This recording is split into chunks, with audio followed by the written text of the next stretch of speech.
Chapter 10. After this the king of the Ammonites died, and Hanun his son reigned in his place. And David said, I will deal loyally with Hanun the son of Nahash, as his father dealt loyally with me. So David sent by his servants to console him concerning his father. And David's servants came into the land of the Ammonites. But the princes of the Ammonites said to Hanun their lord, Do you think because David has sent comforters to you that he is honoring your father? Has not David sent his servants to you to search the city and to spy it out and to overthrow it? So Hanun took David's servants, and shaved off half the beard of each, and cut off their garments in the middle at their hips, and sent them away. When it was told David, he sent to meet them, for the men were greatly ashamed. And the king said, Remain at Jericho until your beards have grown, and then return. When the Ammonites saw that they had become a stench to David, the Ammonites sent and hired the Syrians of Beth-rehob, and the Syrians of Zobah, 20,000 foot soldiers, and the king of Maacah with 1,000 men, and the men of Tob 12,000 men. And when David heard of it, he sent Joab and all the host of the mighty men. And the Ammonites came out and drew up in battle array at the entrance of the gate, and the Syrians of Zobah and of Rehob, and the men of Tob and Maacah were by themselves in the open country. When Joab saw that the battle was set against him both in front and in the rear, he chose some of the best men of Israel and arrayed them against the Syrians. The rest of his men he put in the charge of Abishai his brother, and he arrayed them against the Ammonites. And he said, If the Syrians are too strong for me, then you shall help me. But if the Ammonites are too strong for you, then I will come and help you. Be of good courage, and let us be courageous for our people and for the cities of our God, and may the Lord do what seems good to him. So Joab and the people who were with him drew near to battle against the Syrians, and they fled before him. And when the Ammonites saw that the Syrians fled, they likewise fled before Abishai and entered the city. Then Joab returned from fighting against the Ammonites and came to Jerusalem. But when the Syrians saw that they had been defeated by Israel, they gathered themselves together. And Hadadezer sent and brought out the Syrians who were beyond the Euphrates. They came to Helam with Shobach, the commander of the army of Hadadezer, at their head. And when it was told David, he gathered all Israel together and crossed the Jordan and came to Helam. The Syrians arrayed themselves against David and fought with him. And the Syrians fled before Israel, and David killed of the Syrians the men of 700 chariots, and 40,000 horsemen, and wounded Shobach the commander of their army, so that he died there. And when all the kings who were servants of Hadadezer saw that they had been defeated by Israel, they made peace with Israel and became subject to them. So the Syrians were afraid to save the Ammonites any more.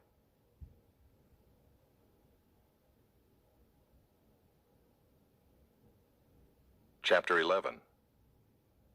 In the spring of the year, the time when kings go out to battle, David sent Joab and his servants with him and all Israel. And they ravaged the Ammonites and besieged Rabbah. But David remained at Jerusalem. It happened late one afternoon, when David arose from his couch and was walking on the roof of the king's house, that he saw from the roof a woman bathing, and the woman was very beautiful. And David sent and inquired about the woman. And one said, Is not this Bathsheba, the daughter of Eliam, the wife of Uriah the Hittite? So David sent messengers and took her, and she came to him, and he lay with her. Now she had been purifying herself from her uncleanness. Then she returned to her house. And the woman conceived, and she sent and told David, I am pregnant. So David sent word to Joab, Send me Uriah the Hittite. And Joab sent Uriah to David. When Uriah came to him, David asked how Joab was doing, and how the people were doing, and how the war was going. Then David said to Uriah, Go down to your house and wash your feet. And Uriah went out of the king's house, and there followed him a present from the king. But Uriah slept at the door of the king's house with all the servants of his lord, and did not go down to his house. When they told David, Uriah did not go down to his house, David said to Uriah, Have you not come from a journey? Why did you not go down to your house? Uriah said to David, The ark and Israel and Judah dwell in booths, and my lord Joab and the servants of my lord are camping in the open field. Shall I then go to my house to eat and to drink and to lie with my wife? As you live and as your soul lives, I will not do this thing." Then David said to Uriah, "Remain here today also, and tomorrow I will send you back." So Uriah remained in Jerusalem that day and the next. And David invited him, and he ate in his presence and drank, so that he made him drunk. And in the evening he went out to lie on his couch with the servants of his lord, but he did not go down to his house. In the morning David wrote a letter to Joab and sent it by the hand of Uriah. In the letter he wrote, "Set Uriah in the forefront of the hardest fighting, and then draw back from him, that he may be struck down and die." And as Joab was besieging the city, he assigned Uriah to the place where he knew there were valiant men. And the men of the city came out and fought with Joab, and some of the servants of David among the people fell. Uriah the Hittite also died. Then Joab sent and told David all the news about the fighting, and he instructed the messenger, "When you have finished telling all the news about the fighting to the king, then if the king's anger rises, and if he says to you, 'Why did you go so near the city to fight? Did you not know that they would shoot from the wall? Who killed Abimelech, the son of Jerubbesheth? Did not a woman cast an upper millstone on him from the wall, so that he died at Thebez? Why did you go so near the wall?' Then you shall say, 'Your servant Uriah the Hittite is dead also.'" So the messenger went and came and told David all that Joab had sent him to tell. The messenger said to David, "The men gained an advantage over us and came out against us in the field, but we drove them back to the entrance of the gate. Then the archers shot at your servants from the wall. Some of the king's servants are dead, and your servant Uriah the Hittite is dead also." David said to the messenger, "Thus shall you say to Joab, 'Do not let this matter displease you, for the sword devours now one and now another. Strengthen your attack against the city and overthrow it, and encourage him.'" When the wife of Uriah heard that Uriah her husband was dead, she lamented over her husband. And when the mourning was over, David sent and brought her to his house, and she became his wife and bore him a son. But the thing that David had done displeased the Lord.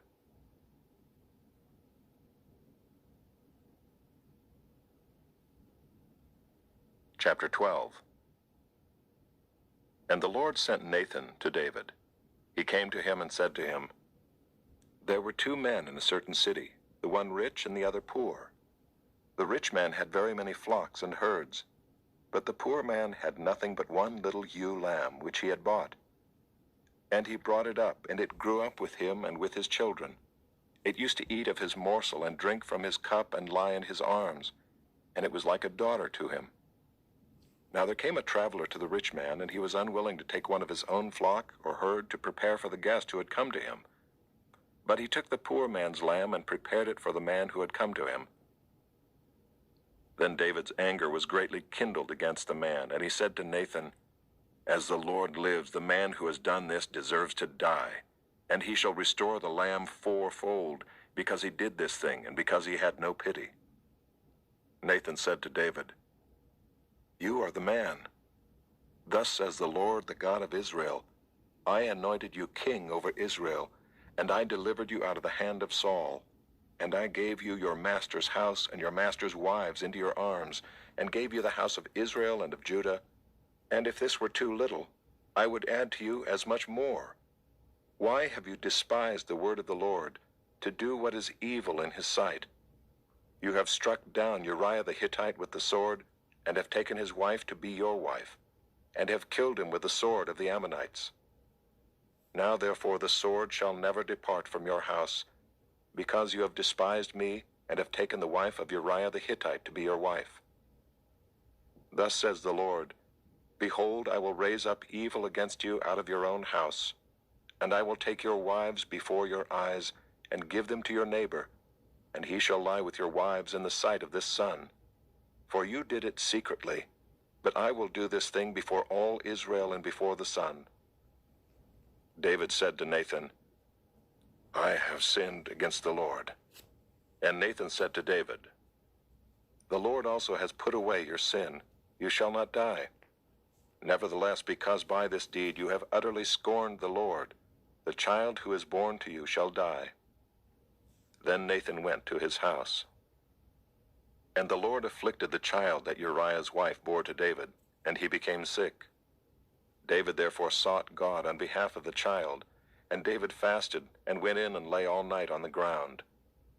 And the elders of his house stood beside him, to raise him from the ground, but he would not, nor did he eat food with them. On the 7th day the child died. And the servants of David were afraid to tell him that the child was dead, for they said, Behold, while the child was yet alive, we spoke to him, and he did not listen to us. How then can we say to him, The child is dead? He may do himself some harm.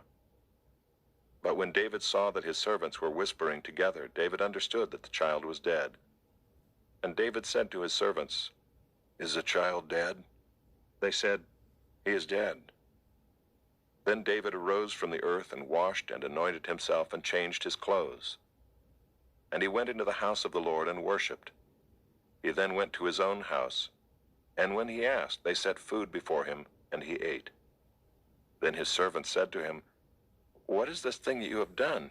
You fasted and wept for the child while he was alive, but when the child died, you arose and ate food. He said, While the child was still alive, I fasted and wept, for I said, Who knows whether the Lord will be gracious to me, that the child may live? But now he is dead. Why should I fast? Can I bring him back again? I shall go to him, but he will not return to me. Then David comforted his wife Bathsheba, and went into her and lay with her, and she bore a son, and he called his name Solomon. And the Lord loved him and sent a message by Nathan the prophet. So he called his name Jedidiah because of the Lord. Now Joab fought against Rabbah of the Ammonites and took the royal city. And Joab sent messengers to David and said, I have fought against Rabbah, moreover I have taken the city of waters. Now then gather the rest of the people together and encamp against the city and take it, lest I take the city and it be called by my name. So David gathered all the people together and went to Rabbah and fought against it and took it. And he took the crown of their king from his head. The weight of it was a talent of gold, and in it was a precious stone, and it was placed on David's head. And he brought out the spoil of the city, a very great amount. And he brought out the people who were in it, and set them to labor with saws and iron picks and iron axes, and made them toil at the brick kilns. And thus he did to all the cities of the Ammonites. Then David and all the people returned to Jerusalem.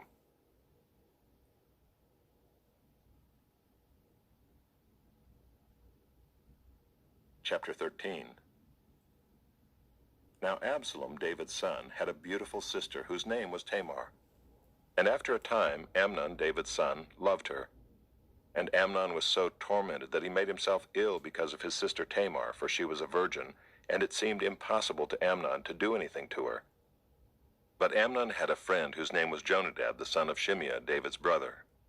And Jonadab was a very crafty man, and he said to him, O son of the king, why are you so haggard morning after morning? Will you not tell me? Amnon said to him, I love Tamar, my brother Absalom's sister.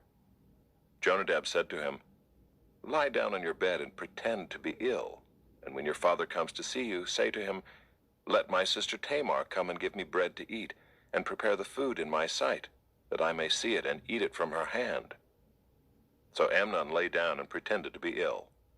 And when the king came to see him, Amnon said to the king, Please let my sister Tamar come and make a couple of cakes in my sight, that I may eat from her hand.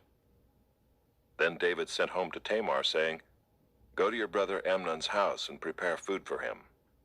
So Tamar went to her brother Amnon's house, where he was lying down. And she took dough and kneaded it, and made cakes in his sight, and baked the cakes. And she took the pan and emptied it out before him, but he refused to eat. And Amnon said, Send out everyone from me. So everyone went out from him. Then Amnon said to Tamar, Bring the food into the chamber, that I may eat from your hand. And Tamar took the cakes she had made and brought them into the chamber to Amnon her brother. But when she brought them near him to eat, he took hold of her and said to her, Come, lie with me, my sister. She answered him, No, my brother, do not violate me, for such a thing is not done in Israel. Do not do this outrageous thing. As for me, where could I carry my shame? And as for you, you would be as one of the outrageous fools in Israel. Now therefore, please speak to the king, for he will not withhold me from you." But he would not listen to her, and being stronger than she, he violated her and lay with her.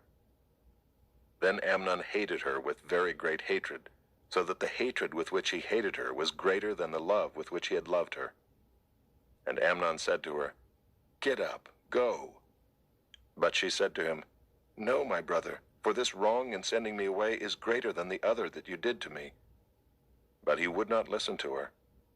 He called the young man who served him and said, "Put this woman out of my presence and bolt the door after her." Now she was wearing a long robe with sleeves, for thus were the virgin daughters of the king dressed. So his servant put her out and bolted the door after her. And Tamar put ashes on her head and tore the long robe that she wore. And she laid her hand on her head and went away, crying aloud as she went. And her brother Absalom said to her, "Has Amnon your brother been with you? Now hold your peace, my sister. He is your brother. Do not take this to heart." So Tamar lived, a desolate woman, in her brother Absalom's house. When King David heard of all these things, he was very angry. But Absalom spoke to Amnon neither good nor bad, for Absalom hated Amnon because he had violated his sister Tamar. After 2 full years, Absalom had sheep shearers at Baal-Hazor, which is near Ephraim, and Absalom invited all the king's sons. And Absalom came to the king and said, "Behold, your servant has sheep shearers. Please let the king and his servants go with your servant." But the king said to Absalom, "No, my son, let us not all go, lest we be burdensome to you." He pressed him, but he would not go, but gave him his blessing. Then Absalom said, "If not, please let my brother Amnon go with us." And the king said to him, "Why should he go with you?" But Absalom pressed him until he let Amnon and all the king's sons go with him. Then Absalom commanded his servants, "Mark when Amnon's heart is merry with wine, and when I say to you, 'Strike Amnon,' then kill him. Do not fear. Have I not commanded you? Be courageous and be valiant." So the servants of Absalom did to Amnon as Absalom had commanded. Then all the king's sons arose, and each mounted his mule and fled. While they were on the way, news came to David, "Absalom has struck down all the king's sons, and not one of them is left." Then the king arose and tore his garments and lay on the earth. And all his servants who were standing by tore their garments. But Jonadab the son of Shimeah, David's brother, said, "Let not my lord suppose that they have killed all the young men, the king's sons, for Amnon alone is dead. For by the command of Absalom this has been determined from the day he violated his sister Tamar. Now therefore let not my lord the king so take it to heart as to suppose that all the king's sons are dead, for Amnon alone is dead." But Absalom fled, and the young man who kept the watch lifted up his eyes and looked, and behold, many people were coming from the road behind him by the side of the mountain. And Jonadab said to the king, "Behold, the king's sons have come, as your servant said, so it has come about." And as soon as he had finished speaking, behold, the king's sons came and lifted up their voice and wept. And the king also and all his servants wept very bitterly. But Absalom fled and went to Talmai, the son of Ammihud, king of Geshur. And David mourned for his son day after day. So Absalom fled and went to Geshur and was there 3 years. And the spirit of the king longed to go out to Absalom, because he was comforted about Amnon, since he was dead.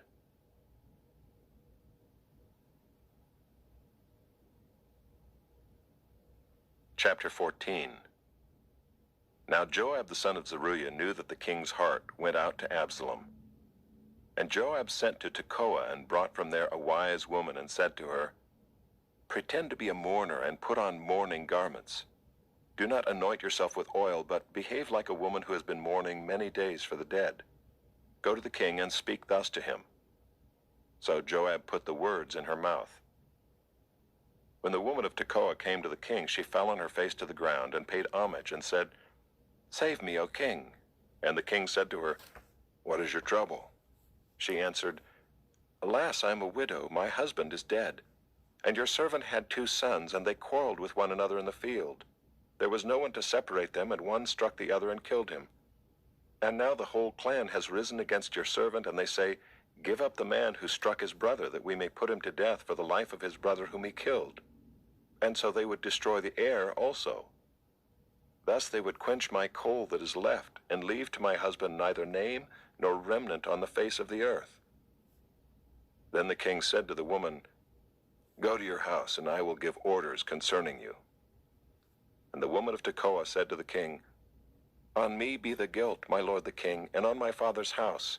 Let the king and his throne be guiltless." The king said, "If anyone says anything to you, bring him to me, and he shall never touch you again." Then she said, "Please let the king invoke the Lord your God, that the avenger of blood kill no more, and my son be not destroyed." He said, "As the Lord lives, not one hair of your son shall fall to the ground." Then the woman said, "Please let your servant speak a word to my lord the king." He said, "Speak." And the woman said, "Why then have you planned such a thing against the people of God? For in giving this decision the king convicts himself, inasmuch as the king does not bring his banished one home again. We must all die. We are like water spilled on the ground, which cannot be gathered up again. But God will not take away life, and he devises means so that the banished one will not remain an outcast. Now I have come to say this to my lord the king, because the people have made me afraid, and your servant thought, 'I will speak to the king. It may be that the king will perform the request of his servant.' For the king will hear and deliver his servant from the hand of the man who would destroy me and my son together from the heritage of God. And your servant thought, 'The word of my lord the king will set me at rest. For my lord the king is like the angel of God to discern good and evil. The Lord your God be with you.' Then the king answered the woman, 'Do not hide from me anything I ask you.' And the woman said, 'Let my lord the king speak.' The king said, 'Is the hand of Joab with you in all this?' The woman answered and said, 'As surely as you live, my lord the king, one cannot turn to the right hand or to the left from anything that my lord the king has said. It was your servant Joab who commanded me. It was he who put all these words in the mouth of your servant. In order to change the course of things, your servant Joab did this. But my lord has wisdom like the wisdom of the angel of God, to know all things that are on the earth.' Then the king said to Joab, 'Behold, now I grant this. Go, bring back the young man Absalom.' And Joab fell on his face to the ground, and paid homage and blessed the king. And Joab said, 'Today your servant knows that I have found favor in your sight, my lord the king, in that the king has granted the request of his servant.' So Joab arose and went to Geshur and brought Absalom to Jerusalem. And the king said, 'Let him dwell apart in his own house. He is not to come into my presence.' So Absalom lived apart in his own house and did not come into the king's presence. Now in all Israel there was no one so much to be praised for his handsome appearance as Absalom. From the sole of his foot to the crown of his head there was no blemish in him. And when he cut the hair of his head, for at the end of every year he used to cut it, when it was heavy on him he cut it, he weighed the hair of his head 200 shekels by the king's weight. There were born to Absalom 3 sons, and one daughter whose name was Tamar. She was a beautiful woman. So Absalom lived 2 full years in Jerusalem without coming into the king's presence. Then Absalom sent for Joab to send him to the king, but Joab would not come to him. And he sent a second time, but Joab would not come. Then he said to his servants, 'See, Joab's field is next to mine, and he has barley there. Go and set it on fire.' So Absalom's servants set the field on fire. Then Joab arose and went to Absalom at his house, and said to him, 'Why have your servants set my field on fire?' Absalom answered Joab, 'Behold, I sent word to you. Come here, that I may send you to the king to ask, Why have I come from Geshur? It would be better for me to be there still. Now therefore let me go into the presence of the king, and if there is guilt in me, let him put me to death.' Then Joab went to the king and told him, and he summoned Absalom. So he came to the king and bowed himself on his face to the ground before the king, and the king kissed Absalom.